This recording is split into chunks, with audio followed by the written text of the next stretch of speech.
Okay, welcome to MobLab Live. Welcome to the first session of 2018. Thank you so much for joining us. I know it's different hours for everyone and it's pretty crazy with the time zone issues, but thank you so much for showing up. We will be talking about global campaigning trends today on the session, and we have some amazing bunch of speakers with us who will be sharing their campaign stories, their campaign examples. I'm going to quickly take you through what we will be covering. So our session today is on how change making is changing, top campaign trends to prepare for in 2018. And if you have any questions, please put it on YouTube chat room or tweet us using hashtag MobLabLive. We have Tamsil Hussain from India with us, who is a mobile storyteller and usually works on social media. He is the co-founder of People Like Us Create, which is a mobile storytelling network and aims to enable 700 plus million Indians to use their mobile phones and tell stories that matter. We have another speaker, Thais Marquez, with us. She is a digital strategist at Power Labs and supporting organizations to create leaderful open source campaigns, who has worked on a bunch of digital programs and movements where she has helped think through digital strategies and focusing on reaching out to marginalized communities. And then we have Charlotte Goodman with us. Charlotte created a digital campaign which used automated matching and messaging on the dating app Tinder to turn out voters in June 2017 general elections. And she would be talking to us more about her own experience. So we'll be kickstarting with the session. And again, to remind you, please post your questions on the YouTube chat room on the event link, as well as tweet us using the hashtag MobLabLive. We will address your questions in the end of the session to all the speakers. And with that note, I'll hand it over to you, Tracy. Cheers, thank you. So the list of trends that Apajita is talking about, this came about through a collaborative process, and it was the first time we've run a process like this, which was creating content by a network of campaigners around the world for the network. And we started at the end of last year with outreach online and in person to surface some of the biggest trends that campaigners around the world were seeing and that was impacting campaigning. And then we did a collaborative writing and editing process with about 40 campaigners to create the brief that you can see on the MobLab site. And so a big thank you if you're one of the people that contributed to that process and helped us to create this list of trends. We identified 6 top trends, and I hope we'll get to touch on all of them in the next hour, but you can also read the long list on the website. And we have a couple of speakers with us today whose work featured in that list of trends. So we have Thais, as Apajita was saying. She's here to talk about her work with Facebook. Since the changes to Facebook earlier at the beginning of this year, it's been a big topic for campaigners about how to use Facebook effectively. And the changes that we're seeing point towards using Facebook for deeper engagement, which is something that Thais has already been using Facebook to facilitate deeper engagement and organizing. And her work with Movimiento Cocheta in the US is also featured in the trends because of her work using WhatsApp for organizing. And so while in the global north, we're increasingly turning to mobiles to connect constituents and communities, mobiles have been the go-to tool for campaigners in the global south for many years. And so Tamsil will be talking about his work with communities to do mobile storytelling in India and how this is being used to connect communities together, but also to counter fake news. And bots were particularly big in the last year, particularly for their negative impact on society, but some organizations are using bots for social good. And so Charlotte's here to talk about her work, and one of my favorite examples of bots being used, where they used the dating app Tinder in the last general election in the UK to connect young voters with people in other young voters in swing ridings, like close ridings during the election. And so she's going to talk about her experience using bots in campaigning.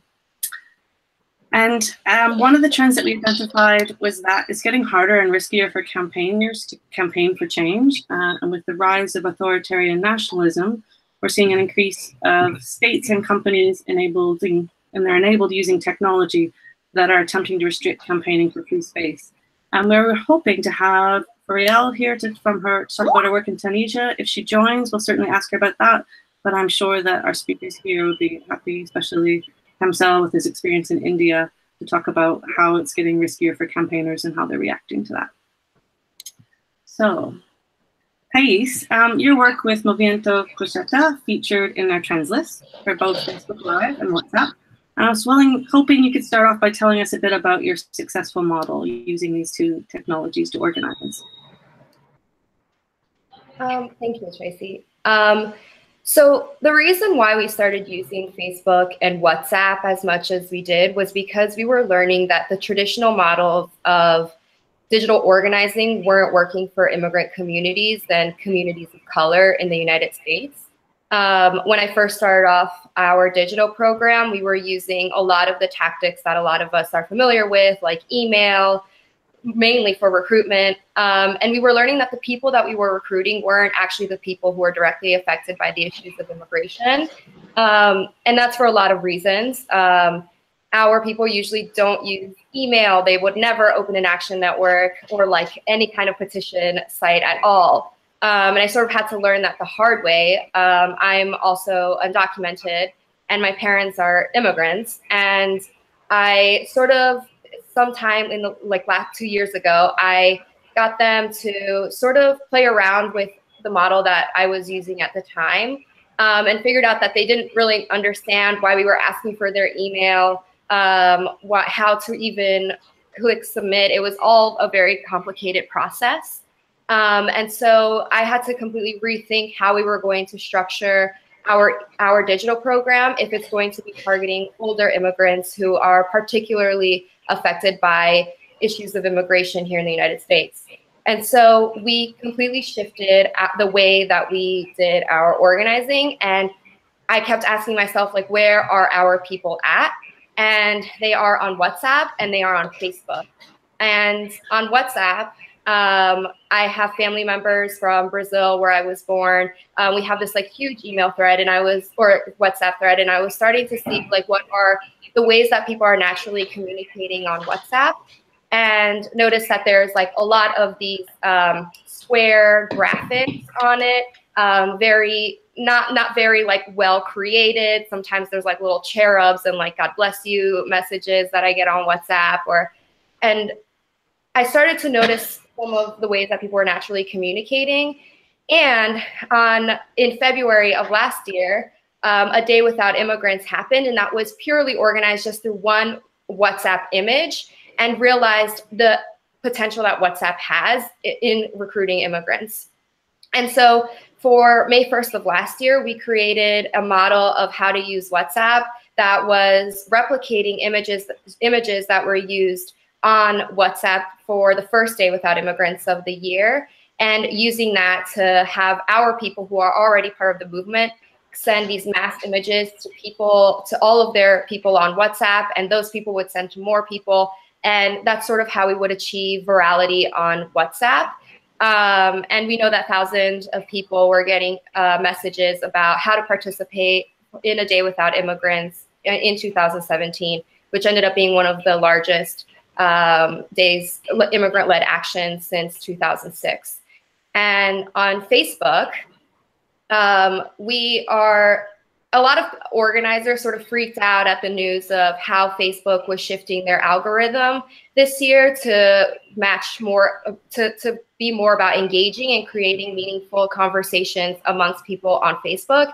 And for me, I actually think that this is wonderful and actually a good thing for our movements and organizations, because we are shifting from a broadcast era where organizations would talk to people over TV ads or billboards, and we're shifting into a digital era where we can actually communicate with one another and engage with one another. And platforms like Facebook and Twitter and Snapchat for younger people, it allows us to be able to communicate with one another.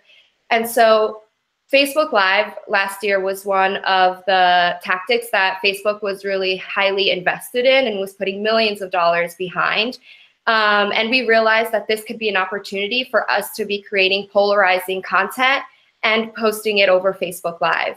And so for myself as an immigrant, I often feel like reporters and more like broadcast style messages oftentimes want to hear us talk about how difficult it is to like have crossed the border or be here in the United States now, or like what it means. And it oftentimes shows us as victims rather than agents of change. And so over Facebook Live, we were doing dramatic actions like civil disobediences at Trump Tower or shutting down ICE offices, or even last year or almost 2 years ago, we shut down Hillary Clinton's office. And so we were creating really polarizing content that shows our people as leaders and agents of change, and recognizing that Facebook Live was a way in which we could actively be recruiting other immigrants who are feeling inspired by the action that we are taking. And so we would go live. We would show immigrants taking action and yelling in the megaphone and sharing our stories, and at the same time also be giving people a way to sign up, and that people who are watching that Facebook Live aren't just passive consumers of what we were showing them. And so if you watch any of our Facebook Lives, you'll hear people saying, text Welga to 41411 or text Cosecha to 41411. And we were actively collecting thousands and thousands of phone numbers from actual immigrants, because we were moving people and polarizing people on Facebook, and then moving them to want to give us their contact information via phone number. So that's sort of how we were using Facebook. But the core of it is really we were asking ourselves, where are our people? And those are the two platforms that immigrants in the United States use the most.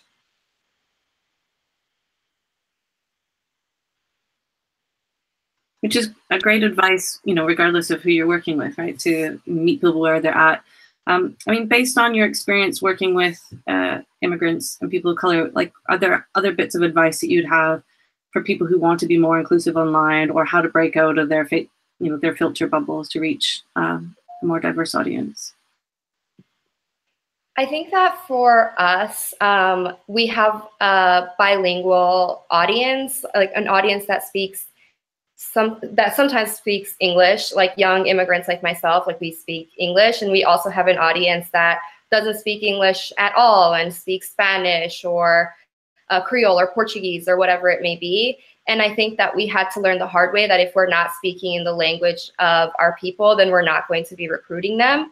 And so our emails are bilingual. We tag people, segment them. Even our Facebook posts are bilingual. So Facebook has a feature that you could create posts in English and Portuguese and Spanish and create multiple posts that way. So if you are an English speaker who is seeing our posts, like, you are reading it in English. But if you are a Spanish speaker seeing our posts, like, you are seeing our posts in Spanish. And so to be like really cognizant of who you're trying to reach and making sure that that your content is accessible. And also knowing that not everyone has like high internet capacity to be on your email program or to be on Facebook. And so creating ways, like alternative ways that they can plug in, whether that be via WhatsApp, like we were disseminating links to join our like global, or yeah, kind of global, but like international thread of like people from Mexico who were part of Cosecha and the United States. And that link was like really accessible to people, or having like a text opt-in, which we found was the most successful way for us to reach communities of color, is that they're way more likely to text something like Cosecha to 41411 and opt into a program where we're going to reach out to them one-on-one via text message than they are on email. And we also found that that was the easiest way to recruit for events. And you mentioned that you used polarizing content, and certainly polarization was one of the big trends that we identified in our list that's being felt, is impacting campaigning around the world, and certainly social media is exacerbating those divisions in society. So what do you think can be done through online channels to address it and bridge the divide in society? I think that the way that Cosecha has approached the issue is that we do really dramatic actions. And that if you see this action, you're either going to be feeling really moved by what we're doing and feel polarized to become an active supporter of our movement, or you're going to be polarized to the other side. But generally, I think people will get on our side. But we've done a lot of these dramatic actions where undocumented people in particular are putting their bodies on the line and getting arrested and putting themselves at risk of deportation. And so we really try to be as dramatic as possible. It's almost like watching like a movie when you see what we're doing. And it's really via those images that we're trying to polarize the public. And also through our message. Our message is very polarizing because we are talking about the 11 million undocumented immigrants in this country, and also immigrants in general, which hasn't been a part of the narrative around the immigration fight for like the last 10 years, because we've generally been focused on organizing young people like myself who are dreamers. And so our message is talking about like everyone deserves permanent protection, dignity, and respect. And so we create polarizing messages, and we do polarizing actions that really move people to become active supporters. And we're going to have to move on in a minute, but I have a follow-up question from Abstar Mason. So do you start groups of people on WhatsApp, or do you send things out to a group of friends and hope and ask them to share it? So how is your WhatsApp sort of viral network set up? So we sort of do both. We have groups, so what we call like organizing circles. So we have a couple organizing circles across the country, or a lot of organizing circles around the country. And so we'll have like a homestead thread, or a homestead group, or a Lawrence, Massachusetts group. And these circles will be communicating with each other in that way. We have also different groups for like social media amplification. So whenever we have an action, we have about like 100-something people who are just like ready on WhatsApp to share all the photos that are being linked inside of that group. And then when we're trying to make something go viral, there's also like these square images that work really well that we use, that we ask people to share to all their friends on WhatsApp, and then those friends are asked to share. And so it's a mix of using both tactics. Thank you. I'm sure we'll come back to you. But right now, we're going to move on to talk to Tamsil. Tamsil, you're working with civil society groups in India to create stories for mobile. And can you tell me just a bit more about that work? What are you doing, training local groups? And what kind of storytelling do you do on mobile? And you're on mute, so you'll need to turn your microphone on. Right. Yeah. So we basically founded an organization called People Like Us Create. And what it does is it specifically builds mobile storytelling network. 2018 and 2017 has been the year where like trust in media has been the lowest. Trust in influencers has been the highest on social media. And when we look at like typically like the age group between 18 to 35 and 13 to 17, and the way they act on Snapchat and Instagram, and how Instagram, Facebook are like trying to adapt the Snapchat stories and how it's done. And now they've like been able to like ace it. And at the same time, now you have Google implementing AMP stories. So what we realize is a lot of people are like wanting to tell their stories, and a lot of people share their stories 24 hours continuously on different issues that matter to them. And so we actually, what personally I did was studied research on 6 months. For 6 months, we actually studied as to how young people are sharing stories on Instagram and Snapchat in India. And what we found out is there's a parallel issues, like each and every young individual was sharing it on art, sometimes on climate change, sometimes on humanitarian issues, sometimes on city and civic issues. So what we wanted to do was that we wanted to adapt this practice, which is going really hot in the media world in India, which is called mobile journalism, or in short, Mojo, where you can just go with your mobile phone and start recording a story, and you edit it in a way that it's a strong narrative and it goes viral, and more people view it. And people who want to, it's an unbiased story where you're not giving any opinions, and it's specifically you're training people as to how to think like a journalist, and how you specifically look at facts, how the story is true, how you look for the source. If you have a fake news video coming in on WhatsApp and you're influenced by that, how do you try and identify a source? So what we're doing is we're building communities on various issues. Like last 6 months ago, we launched a series called Let Me Breathe, which is on air pollution. And with probably 3 to 4 people who were volunteering to tell stories on using their mobile phone. And that reached out to 7 million people organically. This is right before the Facebook algorithm change. And that happens specifically because that issue was hot. Everybody could see pollution around it.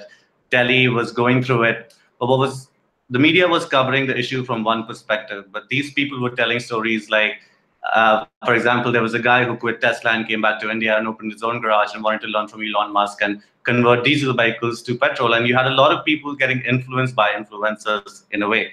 So we train them, they can put it up on their own social media profiles, and there's a publishing channel where they can do it. Most of these groups, the newsrooms that we have are on WhatsApp. So you have each and every newsroom has at least 10 to 15 people who want to tell their stories across the country, and we're able to like aggregate it, edit it, put it out. So if there's a story that someone has found and there are all the angles, within half an hour the story is out, so which is faster than the media. And that's how we're trying to conquer like the aggregation of positive news and fact-based news.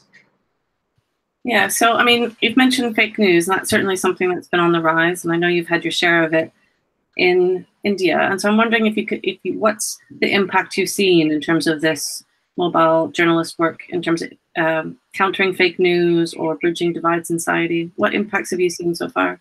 I think the biggest learning we can get on how Mojo is used to counter fake news and at least get the news out is how people were using their mobile phones in Syria and how people were using their mobile phones in Palestine and how they're telling stories. What's happening is a lot of people, when the media is pushing out the message, people are obviously getting influenced by fake news and reacting. And you see how Facebook is getting more and more like vigilant about it. And it's a problem that social media channels are facing themselves. Fake news has been a huge issue in India, but now you see a lot of people coming up with algorithms, coming up with like better solutions, a lot of young people trying to solve it. But I think what we realize is the only way to do this is when people are able to tell stories within their communities, which are fact-based and are able to check facts and report if it's a fake news. And Facebook has a very simple system of reporting, so does Twitter and so does Instagram, and they're becoming more vigilant on it. So in simple terms, when you learn how to become a mobile journalist or you've been doing it, you realize that your story is fact-based and you can do it.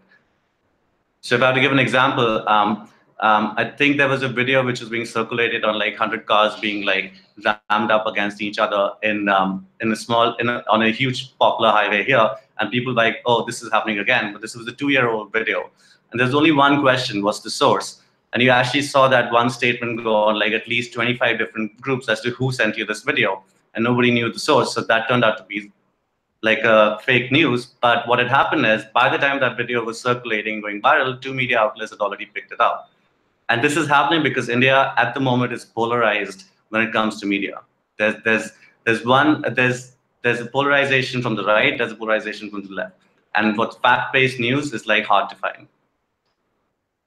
And so what do you think is the potential of either mobile journalism or other types of mobile apps to bridge that kind of divide in society? Are you seeing any answers at the moment? I think what we realized was that we saw a lot of media outlets picking up stories from people like Let Me Breathe. When we started like engaging with young people, we actually noticed that they were picking up stories, right, putting it up on broadcast. It's usually just recorded on a vertical video, so it's not broadcast friendly. But you see more and more news like making sure like the videos are raw. And what the algorithm does on social media is that it simply engages more and more videos which are raw in nature and not very well produced, and they're vertical. If you notice, all of them are moving towards it. So more and more people telling their stories and using their own social capital on social media, using their mobile phones, that would actually amplify the rise of truth and fake news and the identification of fake news. So that's how we're trying to counter it. For example, we're launching a product called Hate Check, which actually hate and how the impact in India, most of the rumors are spread on WhatsApp groups and Facebook. And within half an hour, it has an impact on ground. And it's a propagated polarization that happens. And how you can track that, how you can reach out to more and more young change makers in the smallest of towns through WhatsApp and actually identify it and make sure you train them how to use their mobile phones and tell a story which is of both the angles. That's what we're trying to do. What we've also noticed, a lot of campaigners in India are still using a trend of call to action. They're still using a trend of telling stories that please sign this petition here. And it's like a lot of influencing going on. And if you notice, India has now 700 million young people. That's the highest which is there in any part of the world. And these young people are fragmented and obviously influenced by various issues. They're mostly in debt, right? And there's a lot of issues that are impacting them. But at the same time, they're also on trend, a lot of them. So instead of, I think what we realize is that if they are telling stories and they're getting liked for the story they're telling and they're true, it kind of makes a stronger difference than like reaching out to more people just to get a petition signed and deliver. Because I think the social media memory is lesser, but if someone's creating something on their own, they're influenced to do it. Like we've realized that when people make a mobile story through their mobile phone, they're influenced to go and do better deeds. They're influenced to go and participate in protests. They're influenced to participate in policy change initiatives. They're like influenced to research on their own because they're presenting a fact to the world on their own. And that's a change we've noticed in the most of the community that we have on Let Me Breathe and like a lot of communities we're building. Well, thank you, Tamsil. We'll come back to you shortly to talk about how it is for campaigners, how risky it is for campaigners in India. But first, we're going to talk to Charlotte. So, Charlotte, you created a bot for a dating app for Tinder. First, can you give us a quick overview of how it worked? And Tamsil, can you mute? Yes. Of course. So it began when there was a a snap general election called in the UK last year. And we knew that the young vote would make all the difference. And we wanted to find a way to reach young voters and allow young people to reach other young voters who might not otherwise get reached by traditional campaign methods. We knew that if we put out posts on our own social media, it would only go so far because the people that interact with our Facebook posts or our Twitter are likely to already be people who are engaged in the same left-wing circles that we are. So we wanted to think of a way that we could reach people with whom we would have basically nothing in common but age. And one answer to that is Tinder, which is a dating app where you set your preferences based on age and gender, and then it matches you with people, and the only thing they've got in common with you is your location. So at first, we thought of canvassing on Tinder simply as volunteers. The problem was that based from East London, we were already living in a Labour safe seat. So the next move was to think of finding volunteers who would be in marginals, swing districts, and see if they would want to canvass on their Tinder. But that seemed like it could take a lot of time, and we'd have to find a lot of people with a lot of spare time to go to the right places. So we decided to automate it. We called some developers that we know, and they created a program which takes a volunteer. So volunteers could donate, as it were, their Tinder profile to us for 2 hours at a time. And we chose, I think, 19 swing districts where the vote was really close and the youth population was really high enough that if their share of the vote went up a bit, that would be more than enough to swing the vote. And then volunteer profiles got randomly assigned to one of those locations. So they got spoofed to one of those locations, set their preferences to ages 18 to 25, sat in that area, swiped yes to everyone within that age group. And when it created a match, it would start talking to them, and it used a reactive script. So the opening would be like, hello, sunflower emoji. Are you going to vote on Thursday? Who are you going to vote for? And then depending on what they said, there were trigger words or phrases that would take them down different conversation paths.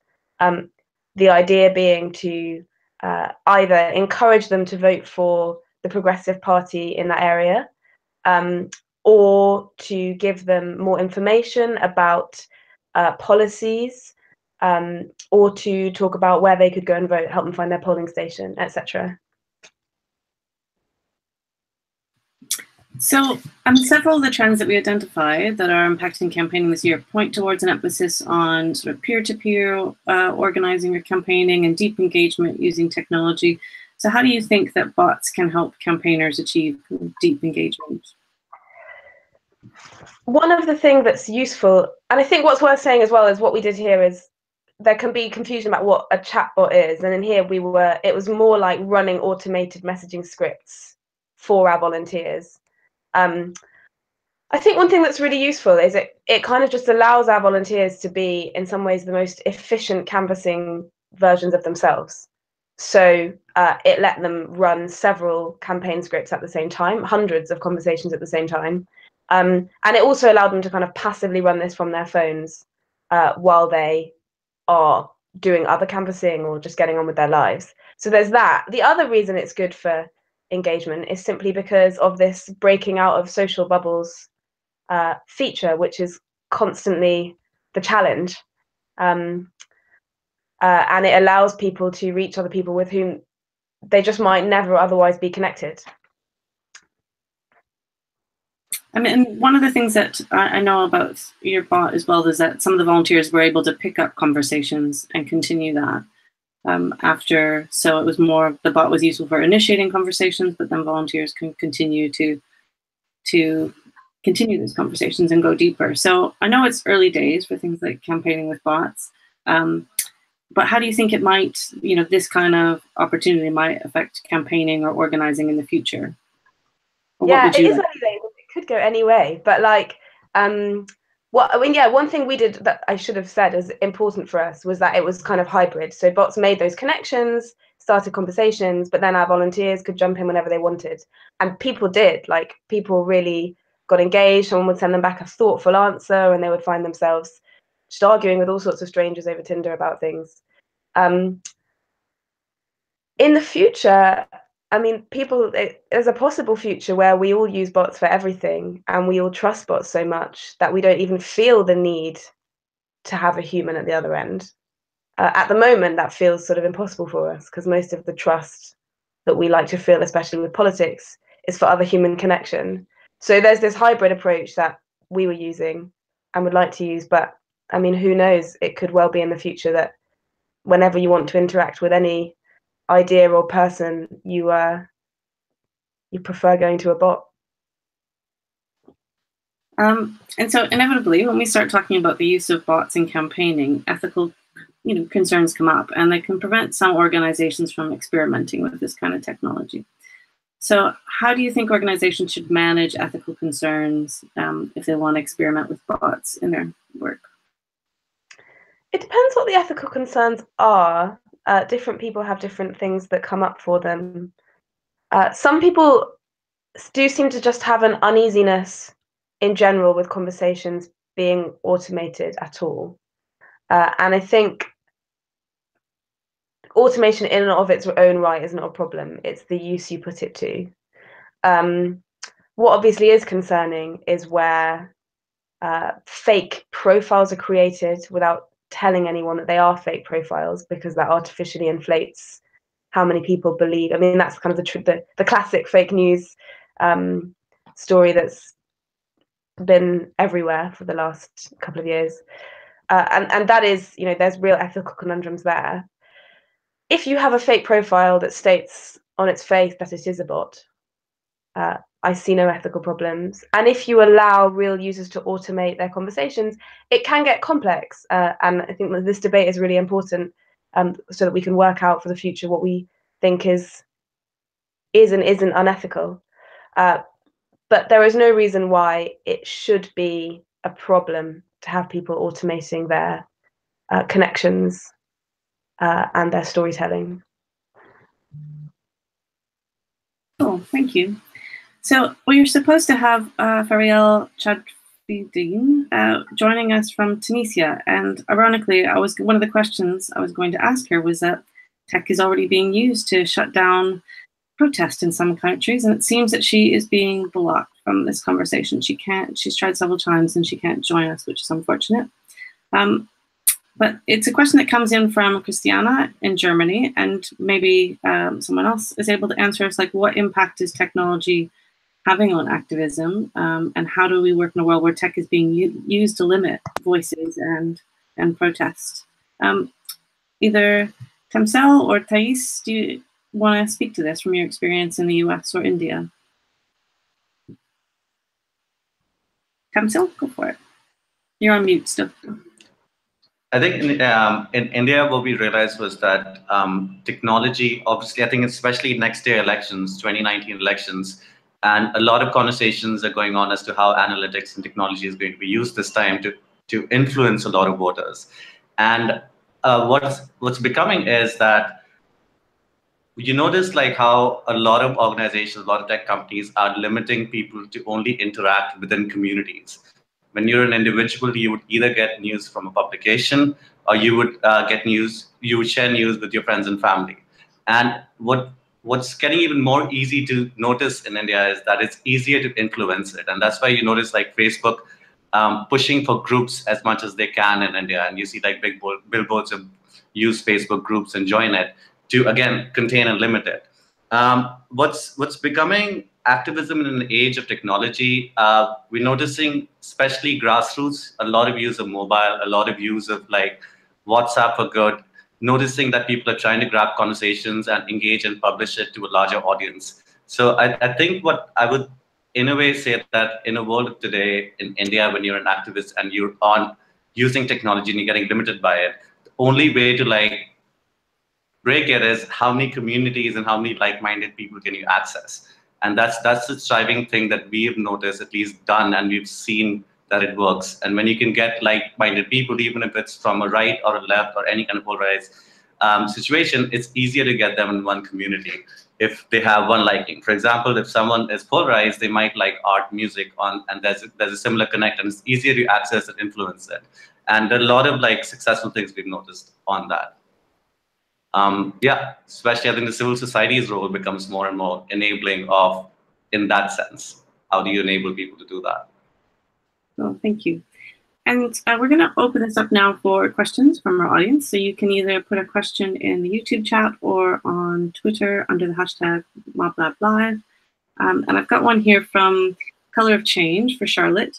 Do you find that people get annoyed at being canvassed on Twitter, or not Twitter, on Tinder, sorry, when that wasn't their purpose for being on the app? To a surprising extent, people weren't annoyed. So before we ran it, we had a very experimental mindset about it. We thought that was one of the things we could come up against. To a surprising extent, people found it funny, or in a sort of playful way were upset or annoyed. There were one or two disappointed reactions, but we did find ourselves surprised by the extent to which people took it in quite good spirits. And that's actually because Tinder is such a, like, as a space, it's fairly like broad in its uses. So you see people on there promoting their Instagrams or their SoundClouds or their small businesses.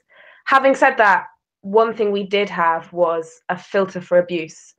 So we had a set of words and phrases that if they got used, that person would be blocked and the conversation deleted immediately. So we actually didn't see the worst of it because we didn't want our volunteers getting abuse online. So mostly people weren't upset, although the really, really, really upset people we'd never have found out about. And you did have some love as well, I heard. Yeah, we had an encouraging set of people saying, oh, wow, how do I sign up? Can I help? And yes, we did have a love story. One volunteer canvassed someone and then said, full disclosure, this was a canvassing bot, but you're cute. Can we go for a date? And they went on a date. They told the whole pub how they met, and the whole pub began singing political songs. So that was nice. So we have a question as well from Alex Babouk. With bots, how do you ensure authenticity while also being open and honest that you're using bots and automation? I mean, how do you ensure authenticity? As in, how do people not feel? How do you ensure it's authentic and still being open and honest about being a bot? Yeah, it's a good question. I think it is something that will change in the future as we all get more comfortable with bots. It's what we were saying earlier about, I think, just the way that we all relate to automation is going to change, and people will become more comfortable, I think, with the idea that talking to a bot is not in some way a false experience. Until then, I think one thing that is important is knowing that there's another person behind it.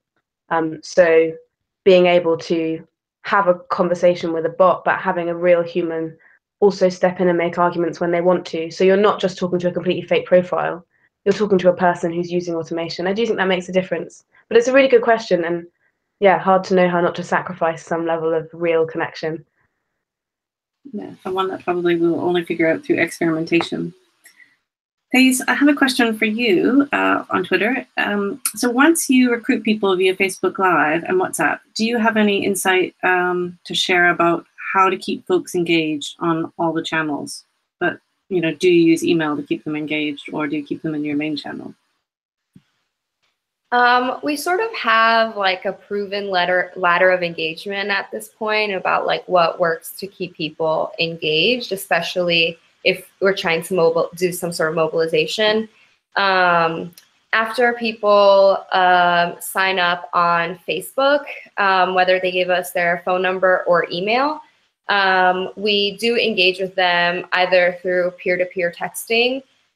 We use a program called Relay to do that. And then there's also like the traditional way that we run our email program.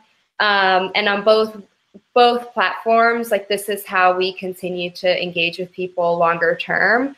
But the general rule for us is that if there's a big moment, like let's say we just did an action, and there's tons of people who are watching the Facebook Live and tons of people are signing up, we do a follow-up call. So they give us their information, and then we either text them or email them, inviting them to join a call, where we often have an ask of them of some sort, whether it's to join our volunteer team or to organize their own action or organize a training, whatever that ask may be.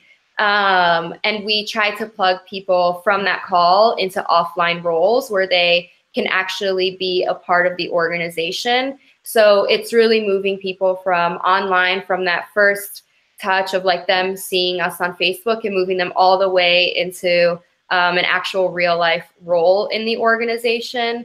And Momentum, which is a training institute that I am a part of and that Cosecha was incubated by,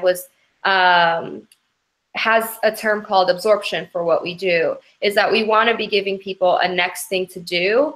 And that next thing to do has to grow your organizational capacity. So it's not enough to just grow your email list or enough to just grow your texting list. The whole point of absorption is that you want to grow your organizational capacity and the amount of people that are organizing within your network, especially because Cosecha is a decentralized movement. We need to constantly be growing and constantly have volunteer leadership to keep the movement, to drive the movement forward. Okay. And so I'm curious to know, like, since Facebook brought in changes to their algorithm at the beginning of this year, has this impacted you, and how are you adapting to the changes? Well, I think Tamzil mentioned this earlier, but Facebook groups are where Facebook is really trying to invest their energy in at this point. So there's a lot. We have a Cosecha Facebook group and a Facebook group for Dreamers. And we're noticing that a lot of like that meaningful engagement is happening within the context of Facebook groups. So that's like really where we're trying to figure out how do we use Facebook groups to the best of our ability, and like, yeah, how to keep people engaged within that medium. And with Facebook, I mean, we ran our program with the intent to engage, and so there hasn't been many changes. Like Facebook Live is meant to engage with people. Like we aren't just showing images. Like we have like a host that treats a Facebook Live as if it's like broadcasting, like a journalist, basically. So we have someone describing what's happening, asking people to ask questions, answering those questions, shouting people out, asking people to sign up. And so that is like fostering engagement pretty naturally. And another thing that I've also just noticed is that articles are tending to do really well on Facebook pages.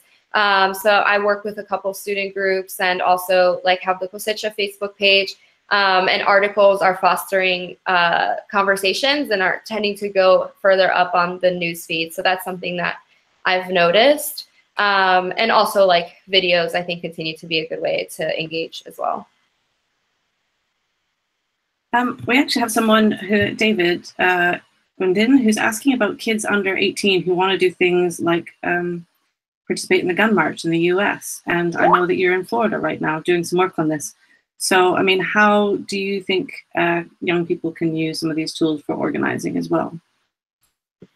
Or how are you seeing it being right now? Yeah, sorry. Yeah. I mean, young people are showing that they know how to use these platforms. They aren't really on Facebook. One funny thing that I just found out is that I've been meeting with a lot of high school students for like the last couple weeks, and none of them are on Facebook. But they are learning that like Snapchat and Instagram aren't good mediums for organizing and being able to figure out what happens next. So there's this giant national Facebook group of students who are organizing around gun violence, and everyone had to get a profile, like create a Facebook page in order to like be in this Facebook group. So I think that there's still tons of potential for Facebook for organizing, and I'm seeing a lot of young people just create their profiles just to be organizing on Facebook. And then more generally, I was working with the Women's March around the walkouts that happened last week. And we were noticing that a lot of the recruitment was actually happening on Instagram. And we were like posting links on Instagram, and that's actually where the majority of the students that we were organizing came from, which was pretty surprising, but also not surprising because that's where young people are. And on the day of the action, I have a Snapchat, and if you looked at the map, the entire map from like East Coast to West Coast was completely full of events around gun violence marches and walkouts. And so students are posting on their Snapchats and they're posting on Instagram. And so we're learning tactics for how to recruit people in these mediums. And on Snapchat, like we use geo filters a lot.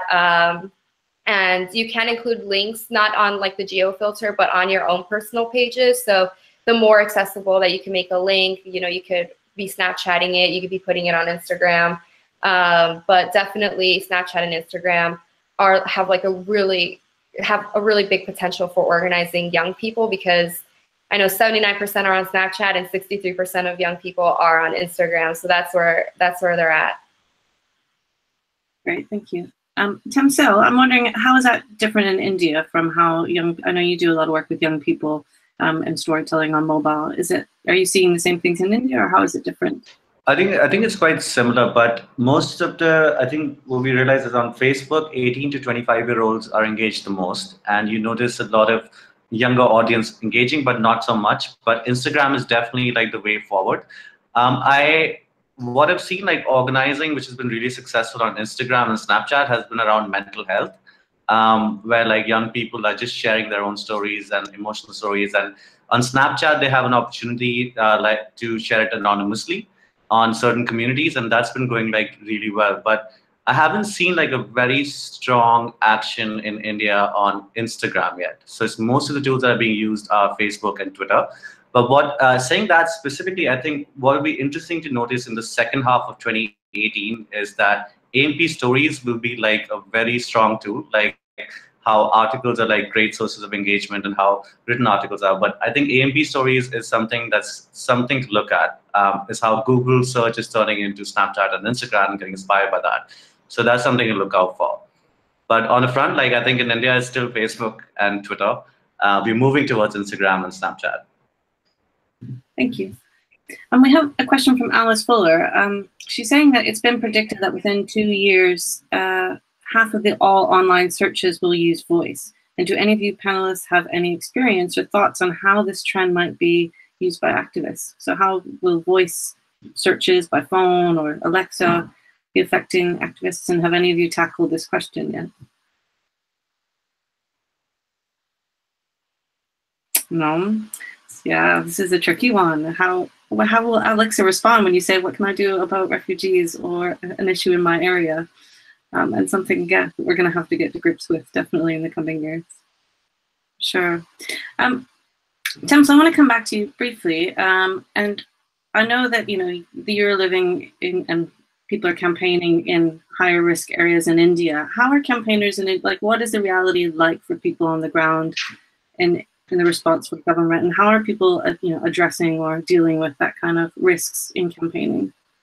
I think what we've noticed is that they really, it's people are dealing with that risk by sharing news via WhatsApp is what I've noticed the most. But there is a huge risk in high risk areas. For example, we enabled like around 5 or 6 journalists who live in one of the most polluted areas in, I think sometimes the pollution goes like 1200 ppm there. It's known as like the industrial belt of India, a small town. And they mainly are journalists who used to write print articles, right? And they used to take interviews with people and write print articles. And it only used to reach out to a certain audience. And that was the way they were using print as a medium to like get the news out. But what we noticed is when we trained them up on videos, they were easily accustomed to tell the narrative that people need to do. And they are on Twitter, they are on social media, they are on Facebook, but they don't know how to use these platforms to get the voice out. So right now, most of the ways that people are getting their voices out is participating through WhatsApp groups. I think we're going to start experimenting with WhatsApp shows targeted towards these people to see if they want to participate in a fun way and an entertainment way. But on ground, I think most of the news that's coming out is through WhatsApp right now. And voice is used on WhatsApp quite a lot in India, where people just send voice messages a lot here. And that started picking up as a trend. But when it comes to like reaching out to organizations, the traditional methods are still relevant. News has been snubbing a lot of events that actually happen on ground, so you don't get to hear it unless it's via social media, if someone has filmed it, if someone has gone live, and if it reaches you after breaking the noise. Well, thank you. So final question from me to all of you. We have from Alkiha. So how do you activate sort of these Facebook clicktivism? I mean, I noticed that you're all sort of deeply engaged using mobile for activism. So how do you move people from mobile to doing activism offline in the real world? What are sort of the key things that you think are important to making that jump from mobile to the streets? And Thompson, we can start with you. My answer is going to be the same. Is you need a mobile phone and a mic. And all you need to do is whenever you're going, be it in a cafe, be it in a protest, be if you see like something wrong happening or how people are campaigning, just use your mic and your mobile phone and tell the stories. I think what we realize is that it's people do like to take action and they like to show that they're taking action. And that's something that needs to be played upon, and that's something that needs to be used as much as we can. Live numbers have gone down in India quite a lot, but like, again, these stories are going high up. Like people like to share whatever they're doing for 24 hours. And all you need is a mobile phone and a mic. So I would say like definitely people are going to take action if they want to tell their stories. If they want like a better social capital on social media, I think they're going to take action in that way. And obviously you can put them, it's a learning curve, like all different kinds of people are going through right now. And obviously they're going to participate in an action if you connect them with the traditional public engagement means after they get a chance to use their social capital at a better level. Yeah. Charlotte, same question. How do we move people from mobile to activism? I mean, I guess it depends what your issue is that you're trying to move people on. But one thing I'd say is that mobile activism, it is real life activism, you know, increasingly, and basically the same as what Tanzil was saying, I guess. So going back to what we were doing when it's getting people out to vote, obviously you need to get people out to their polling stations, but there's no reason why them canvassing on their mobiles is less valuable than them canvassing by door knocking or by calling people. So yeah, depends. I mean, it depends exactly what you're canvassing for. But a lot of the time, I think just increasingly mobile activism, it is real life activism. Why do you think it's perceived as not being real activism? Different people probably for different reasons. There are some things for which it's really useful to have physical presence, and for those purposes, you need to organize people offline and in real life. But also, I think it's just sometimes generational splits that increasingly for younger generations, online and offline aren't the difference between real and unreal life. They're both just real life. Thais, this is your area of specialty, moving people from Facebook and mobile apps to on-the-street activism. What would your advice be? I think it's just to ask people to do things. I mean, if you are recruiting people and only asking them to donate online, that's all people are going to do. And sometimes I feel like we're scared of giving people big asks and scared that they're not going to do it. But I've actually learned that people do things that you ask them to do. So if you ask them to go to DC, they'll go to DC. If you ask them to walk out, they'll walk out. And I think it's just about inspiring people to want to take that kind of action ultimately, and showing that it's important and that people do actually need to both be active online and like raising awareness of all these issues, but also need to put their bodies in a place and show people like that if all of us rise up and millions of people are on the street, then we're going to win our movements. And so it's just about asking. I mean, when we asked people to walk out, they walked out, and back in Sanctuary Campus in 2016 and again now. And so we just can't be afraid to ask people to do things. They will do it. Thank you. Well, thank you to all of our speakers for joining us today. Thank you to everyone in the audience, and apologies that Varel couldn't get through the firewall to join us today. Hopefully that we'll be able to figure out something for a future session. Over to you, Apardita. Wrap up. Yeah, crazies. Thank you. Thank you, everyone. Most importantly, all the speakers for joining us at different hours of the day. And thank you, Tracy, for hosting the conversation. Everyone who joined the conversation from different parts of the globe, as well as our team members who were helping us source questions online. We will be sharing the recap blog and the video post from this session shortly. And we will meet you. We will keep hosting interesting conversations so that we keep learning more things about how can we make our campaigns better as we start doing more stuff in 2018. And we will see you in about a month's time with the next MobLab Live session. So stay tuned, follow us on Twitter, and keep looking out for updates. We'll connect with you soon on the next session of MobLab Live. Thank you so much.